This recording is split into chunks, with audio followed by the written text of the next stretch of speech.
Hello, you're listening to Thinking Social and Solidarity Economy, an online series of presentations and discussions that brings you the people and the ideas that are defining how we understand more just and humane alternatives to social and economic life. In this episode, we listen to a keynote presentation by Professor Peter Sawchuk, given at a conference on social movements at the LaGuardia College in Queens, New York. In it, we hear about innovative approaches to studying learning and popular education in anti-poverty activism, with additional insights gleaned from the Anti-Poverty Community Organizing and Learning Project, a 5-year study conducted in the city of Toronto, Canada.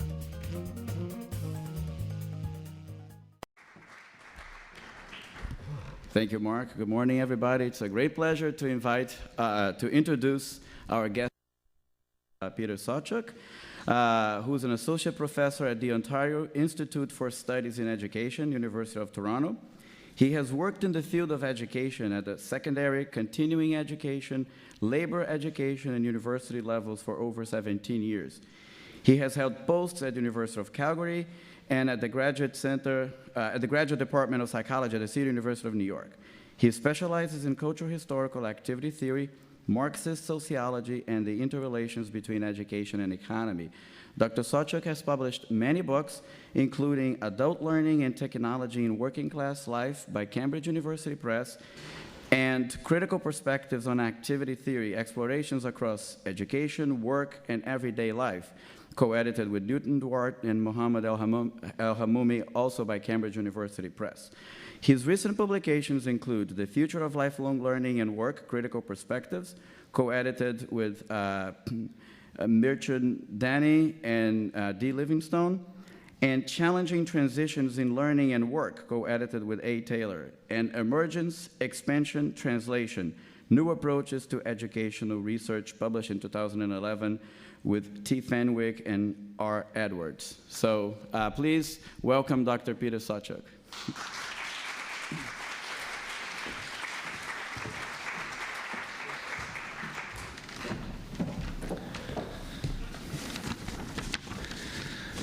Good morning. Hope everybody's not too wet. Thank you very much for the organizers, Eduardo, and the different groups of organizers and committees that have put together a conference. I know it's very challenging, enormous amounts of labor to put together a conference. And this is a particularly exciting conference, in part for something related to something that Mark said, which was that it's a co-learning experience. Faculty, clearly, if they're not, they should be, and mostly they are, learning at about the same rate as all the students as well. The other exciting thing about this conference, of course, is the interdisciplinarity of it. I mean, looking over the program is really exciting, at least for someone like me, because there's so many ideas that are rich in the air. So rich you'd have to swat them away just to breathe sometimes, because it is very intellectually exciting.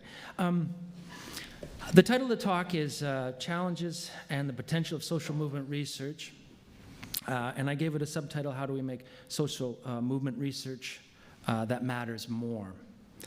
But actually the heart of the talk is actually this notion of interdisciplinarity, the pleasures and the potential of interdisciplinarity, the challenges of interdisciplinarity, talking different languages that we're not always used to, listening and trying to learn again across disciplines. But it's a central theme. It's not the only theme, but it's a central theme in the talk today, because disciplines, we can argue and talk about this perhaps, but the claim here is that disciplines don't solve real-world problems. Disciplines don't solve real-world problems. Interdisciplines do. Interdisciplines do. Individual disciplines can only solve aspects and contribute to the solving of a problem. But when we actually get to real-world issues, something that matters, something might matter to your life and my life and others, life of others, we actually are always talking about interdisciplines. The second theme that I'm going to talk about today is the idea of the more furthering and deepening the humanization of, in this case, social movement research, but I think the general discussion applies to a lot of different disciplines. How do we more deeply humanize our interpretations, our theories, our concepts, but also our research design, our methods, our partnerships, so on and so forth. It really is a type of new science that I'm trying to put on the table for some discussions. Very much a participatory science in which researchers, trained people, intellectuals, have a very important role to play, but probably not the same old role that intellectuals have often sought to play in the past in terms of research. This notion of humanization, for me, is linked to this notion of education, learning, and human development. It has a special link to that. And it's a fixation, and I don't use that word too lightly. It's a fixation of mine for a long time, this idea that learning and human development matter, that they might provide one of the greatest footholds, one of the best that I can think of, but I'd be interested in hearing others, a very important foothold into this humanization process, because it talks about human potential. And if we fix our lens just so, we can actually see notions of learning and human development, which we all take for granted. I mean, we've been institutionalized to feel we're learning. We go to things from when we're very young, and we stay in them sometimes far, far too long. And sometimes learning, even still, in that situation is hard to find. And I want to begin then just on a bit of a biographical note. Where does this fixation with learning and human development come from on a personal level? Many of us here have mothers.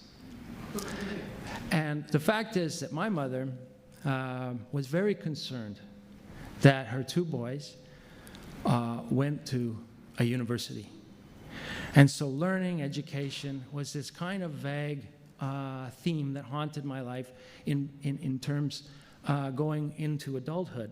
And yet I was found, like some of you, a proportion of you perhaps, found myself wholly unprepared to enter into a college or university setting and actually know how to perceive learning, this thing that I was told that was an important vehicle for me having a life. And in fact, I was wholly unprepared to find this experience. I didn't know how to participate. I didn't know how to behave. It's the experience of a type, and there's many different types of outsider. And it wasn't until my first working life that I was a press operator for 2 years, trying to save up money to go back to school, ironically enough, that I think I've gleaned my first meta lesson on the notion of what learning might be. Meta lesson, the idea that learning a lesson about learning itself. And traditionally, punching out 1,200 parts in an evening shift of auto part linkages is not thought of as a learning opportunity, much like certain service worker jobs are not thought of as a learning opportunity.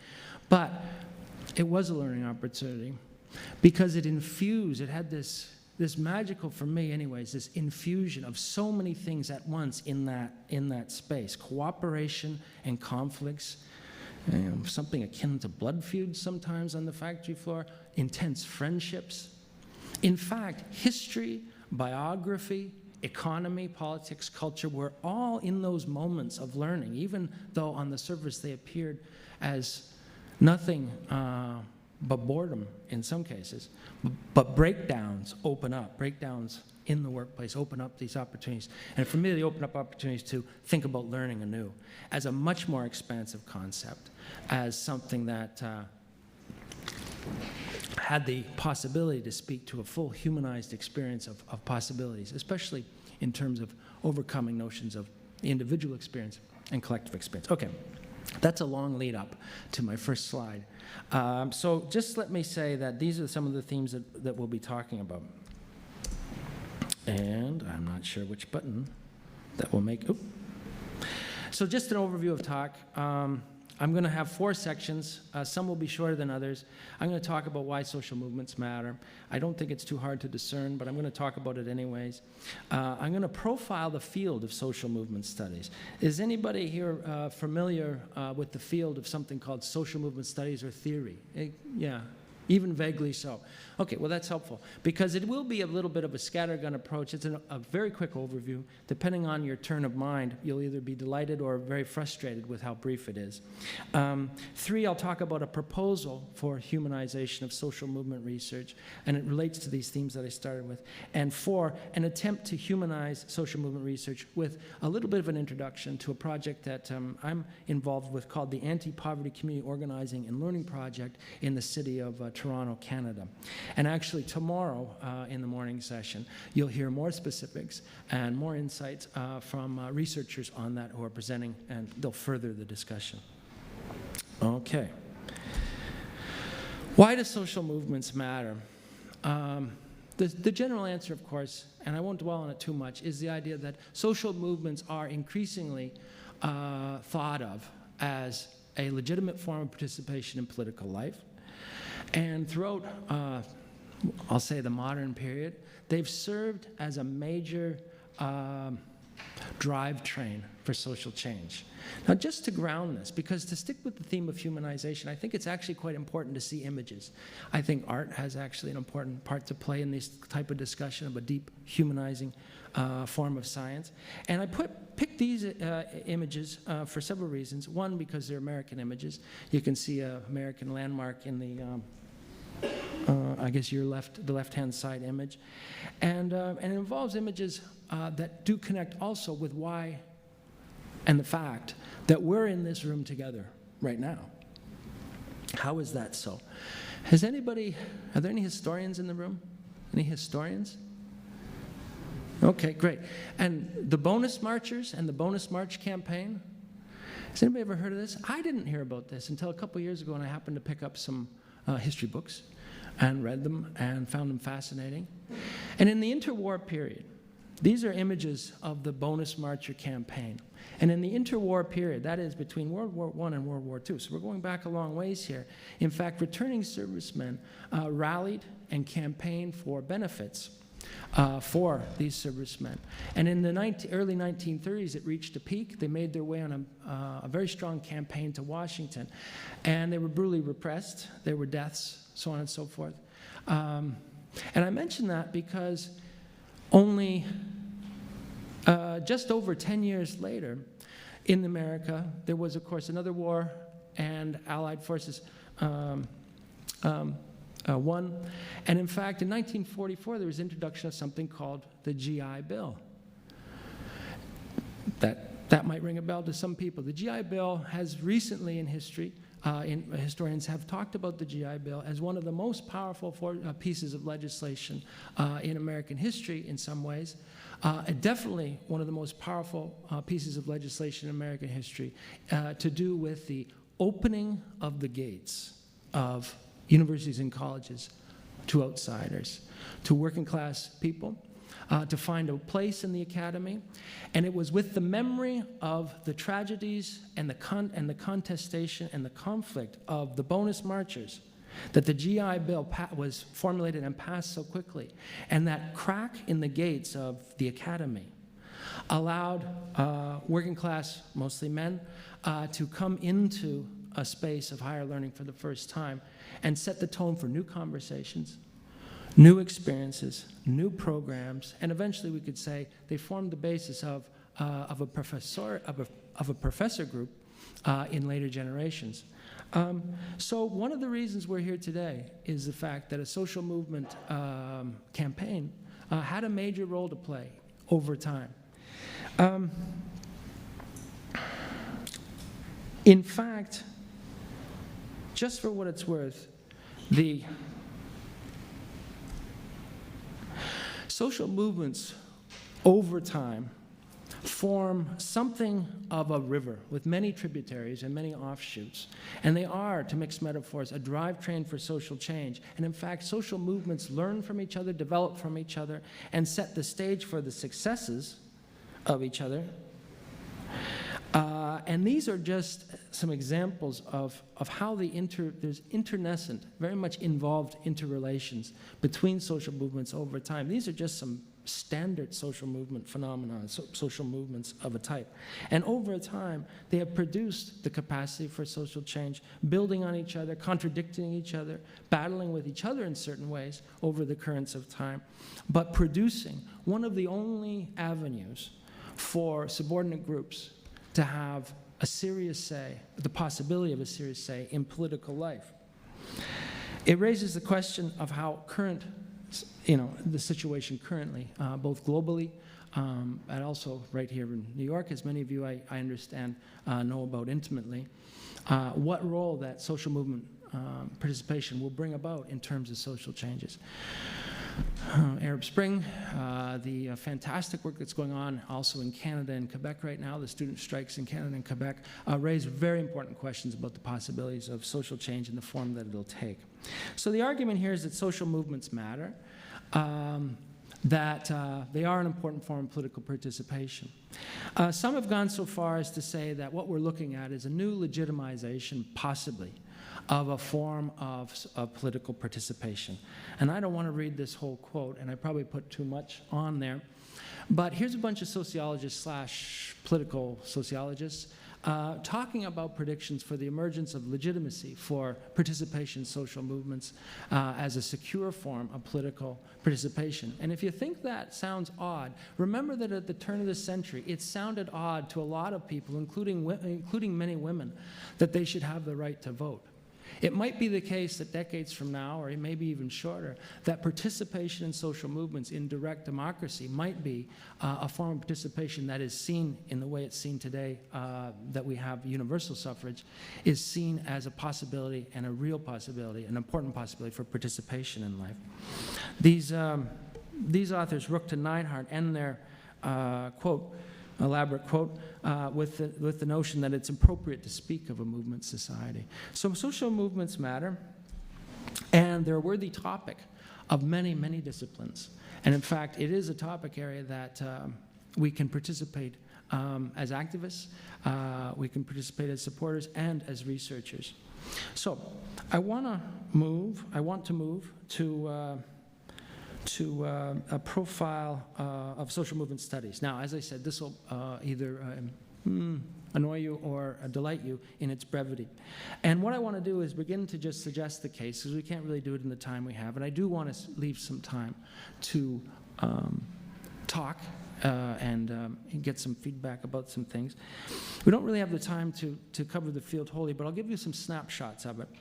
And the thesis, the kind of argument, the thing that I want to dwell on in terms of my kind of reading or presentation of this whole subfield of studies, social movement studies, is the struggle to reflect and incorporate this fully humanized potential of people to make and also choose to not make, which is a very interesting and much ignored problem, why people choose not to participate. It's usually very instrumentally dealt with. These people don't know enough, these people are regressive in some way, but choosing not to participate is also a fundamental learning experience.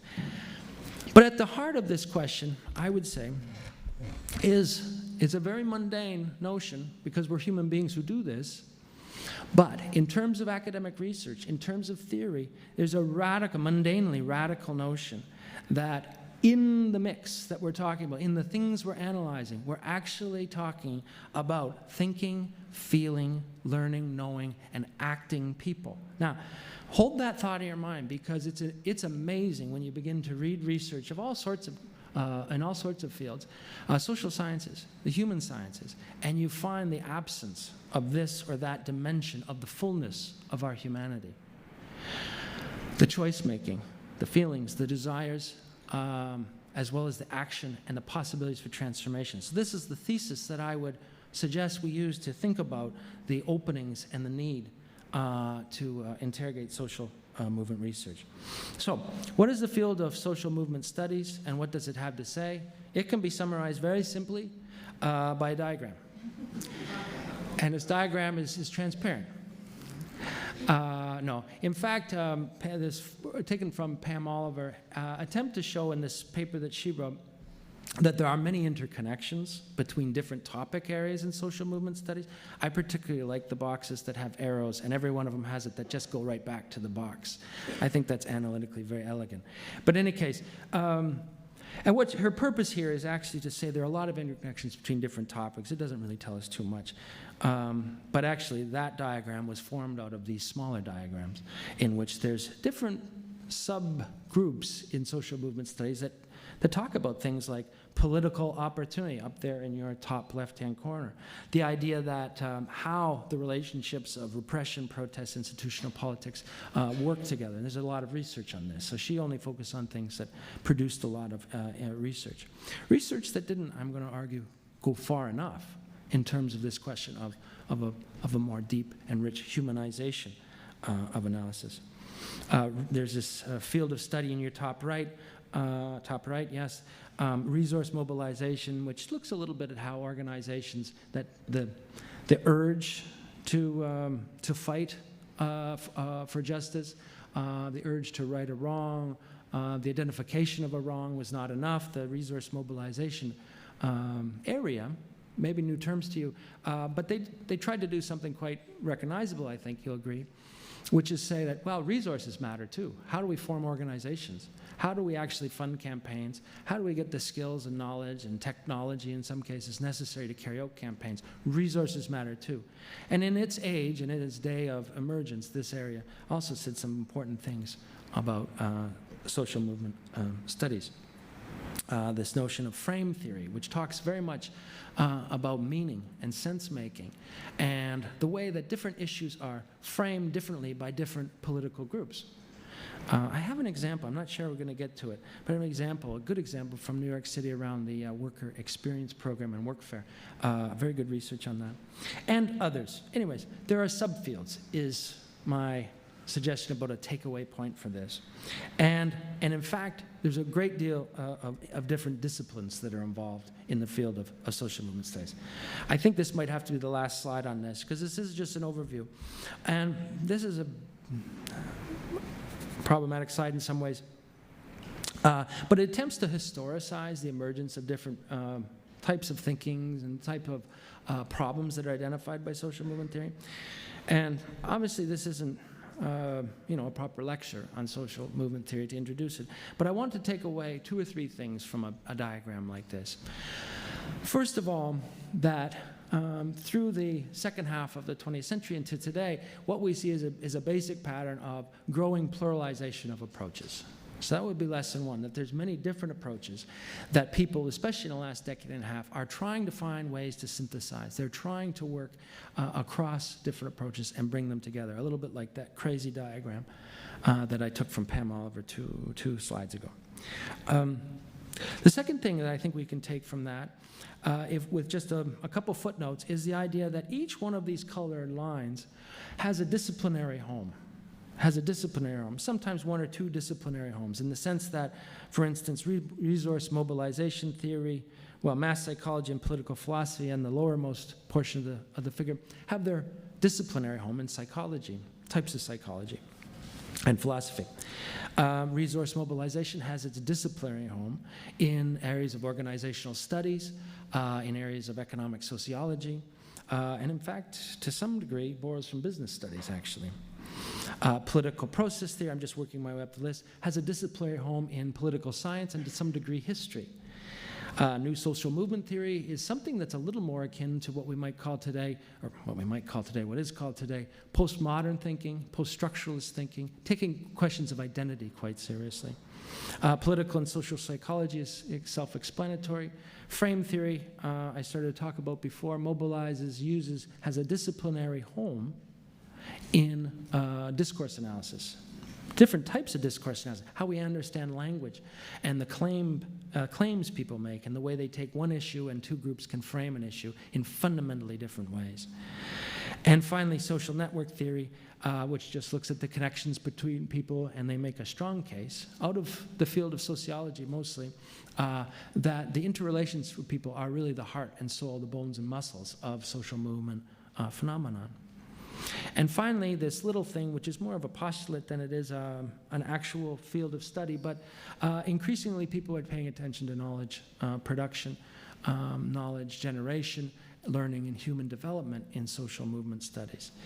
And the pattern today is not just pluralization, but interconnecting across these different what started out as standalone themes. It's very much not, I guess you would think of as a standard paradigmatic model of science where a new theory beats an old theory and then takes its place as the central theory, the dominant theory. It's very much an interesting field to study in that way. Now, Eduardo, when should we go to take questions? What time do you think? In 10 minutes? In about 10 minutes? Oh, wow. That makes the decision making very easy. I really did want to talk about this because this is a bizarre looking picture and you're not expected to know what the hell's going on with it. But it is a very interesting portrayal of the changing frames around workfare in New York City, done by a guy named John Krinsky, a political scientist by training, but who sought to really begin to push the boundary of this humanization question, sought to build a knowledge production and the thinking, feeling, acting subject person in all this, actual living human beings as part of the analysis. You would not get that impression from these stick figures, but it's a fascinating thing. Giuliani's administration brings in workfare. I'm going to end up talking about it. Things start out in the early 90s, and by the time Bloomberg gets in, everything goes crazy. This is a representation of social contention vis-a-vis the battle over how people frame and understand and make sense of the issues at hand. Underlying it are enormous social movement activities, real people making real sense, making real claims and counterclaims about what the legitimacy of, in this case, workfare was in New York City. 9/11 and Bloomberg, as I said, basically put an end to much of that. Anyways, a most important point here in some ways is this notion that two solitudes persist. And it's not solitudes based on separate types of social sciences and humanities or post-structuralists or modernists. Anyways, the two solitudes that I'm most interested in are the separations, which sound simple enough to overcome, but aren't, between thinking and doing. Between thinking and doing, between the people who, an expression of this would be the people who write up research and think about what's going on, and the people who carry it out. And in fact, this introduces the theme, although it doesn't take it near far enough, because it kind of retains the difference between thinking and doing. And a new approach to a new science in that sense, a fully humanized science, wants to put these things back together. As I said, produce new roles for instance, in this case, activists, and new roles for researchers who have skills to bring to bear. Excuse me, but only in a fairly transformed research type enterprise.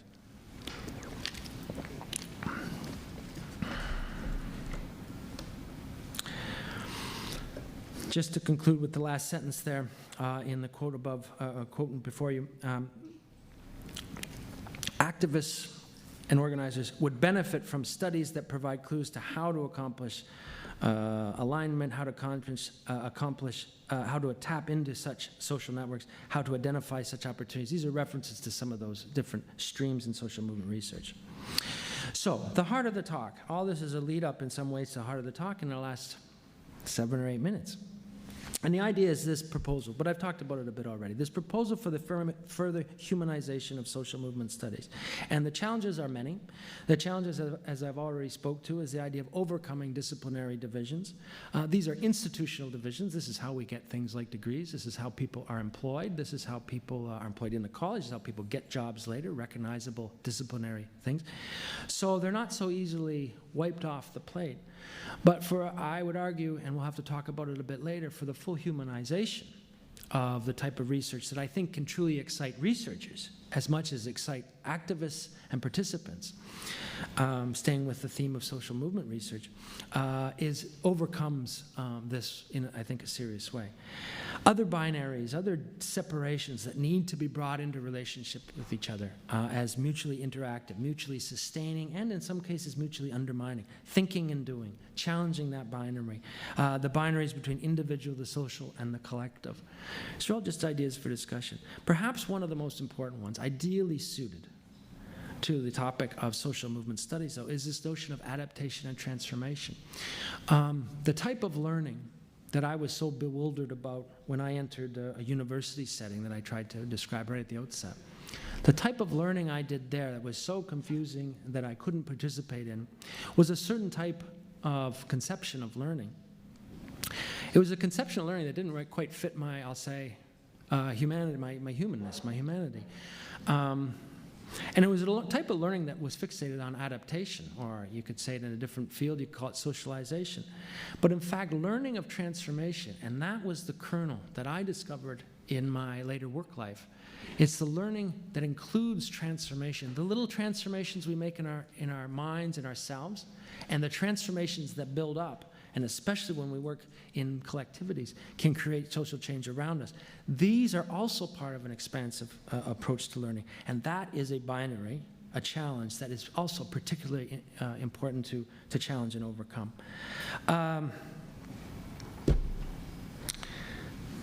There are different ways of thinking about learning, and inherent in this quote from an old sociologist, it's taken from the San Francisco Chronicle in 1969, one of my favorite sociologists, Irving Goffman.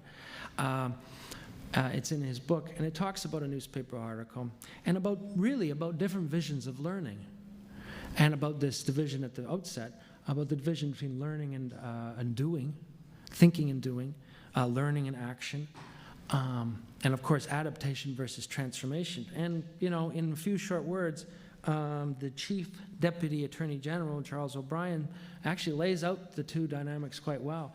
Learning in a university should be about, thinking, not doing, adaptation, not transformation.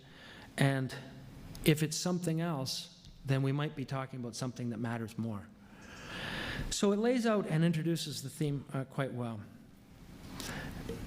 To summarize this section, a literacy scholar, the philosopher Paulo Freire says it in very few words: to read is to rewrite. To read, to truly obtain literacy, is to rework the text for you. And be careful, because so often I find myself, you find yourself not reworking the text. And in fact, those are the moments when we say, we just read something, oh, wasn't that delightful? Put it down, and you don't remember a thing about it. Because what happens is you probably didn't rework the text, rewrite the text, in effect. And a broader, a more elaborated version of this is inherent and developed further in a quote from Anna Stitsenko from here in New York.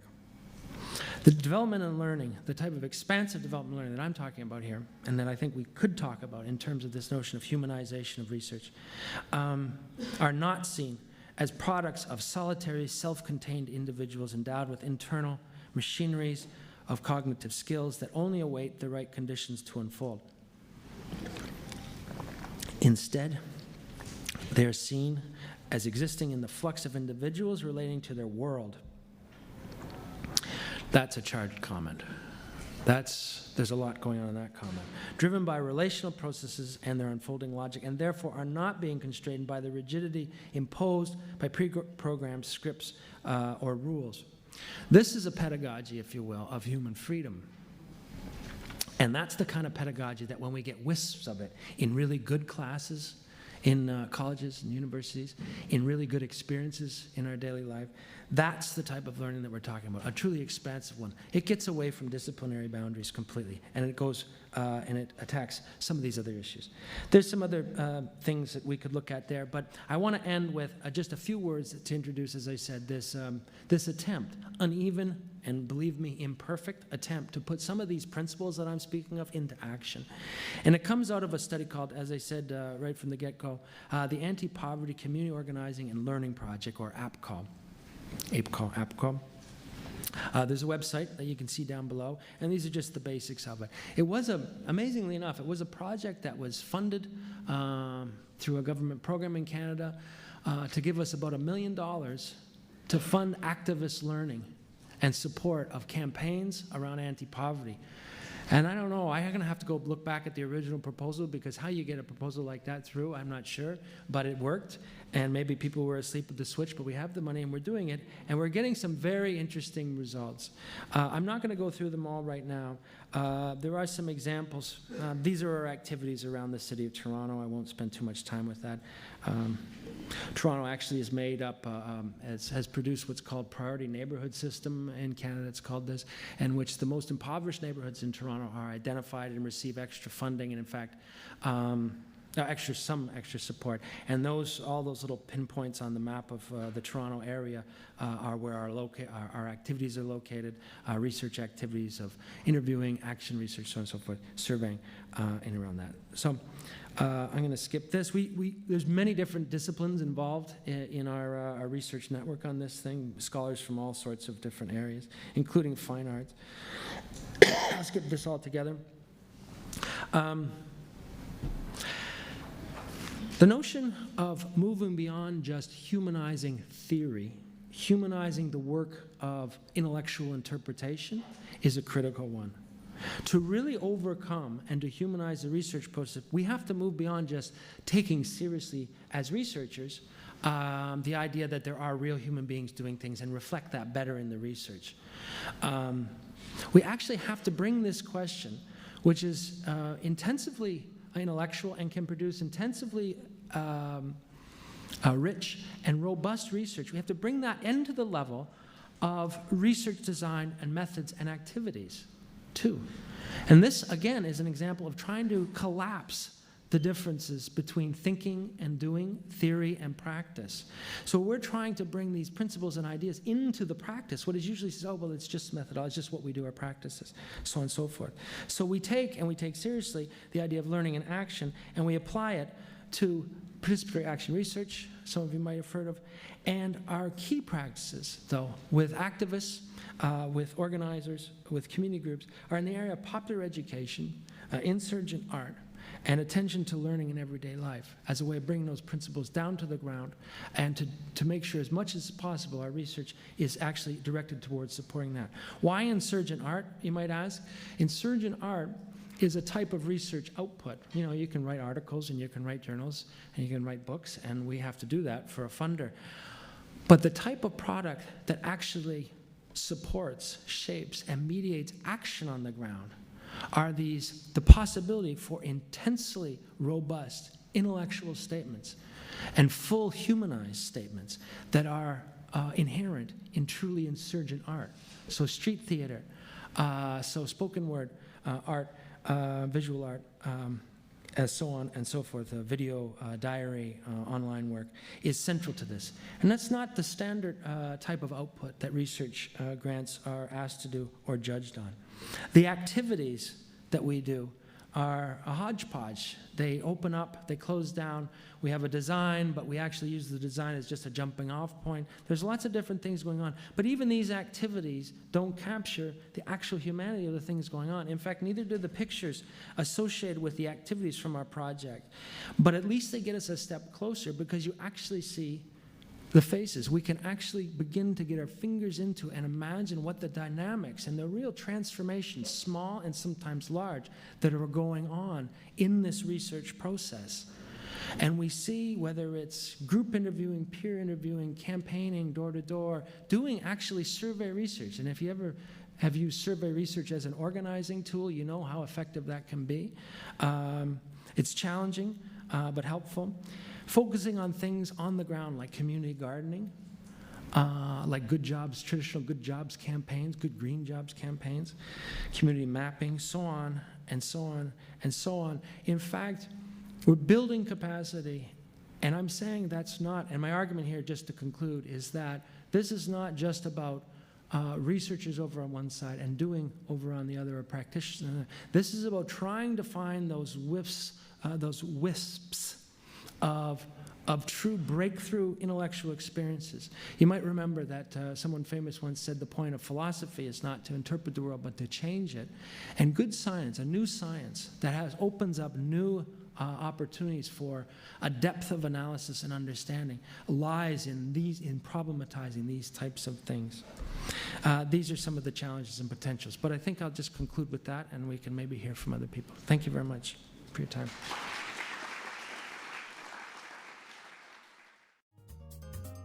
This has been another episode of Thinking Social and Solidarity Economy. Please consider exploring our other episodes in this series, or take a look at episodes in our other series entitled Work, Learning, and Social Change. While you're at it, and if you're watching this on YouTube, keep up to date on the latest material by hitting that subscribe button.